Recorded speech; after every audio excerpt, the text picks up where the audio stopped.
পুরস্কার পাওয়ার আগেই যখন প্রতিযোগিতা শুরু হয় তখনই আমি রায়হানকে বলছি যে বাবা, এখানে তো অনেক গরিব মানুষ, আমরা চিন্তা করছি যদি পুরস্কার এখানে পাই তাহলে এক নম্বর যদি হই এখানে 70-80 হাজার টাকা আমরা বাংলাদেশি টাকায় এখানে গরিবদের মাঝে আমরা দান করব।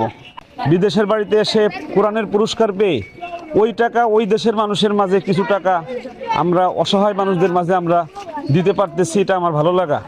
নিশ্চয়ই এই বিজয় আল্লাহ দান করেছেন, এই জন্য আমি এবং বাজান চেয়েছি আমরা এই বিজয়ের অর্থ দিয়ে এখানের যে গরিব দুঃখী মানুষজন আছেন তাদেরকে আমরা কিছুটা হলেও অন্তত সহায়তা করব আমাদের সামর্থ্য অনুযায়ী। বলে রাখি, এখানের মানুষের কোনো 95% মুসলিম, এদের কোনো হা হতাশ নেই, বাড়ি করতে হবে গাড়ি করতে হবে এরকম কোনো হা হতাশ নেই। এই টাকাটা আমরা এখন আমি আর রায়হান এখানে যারা গরিব মানুষ তাদেরকে আমরা দিয়ে যাব। আল্লাহ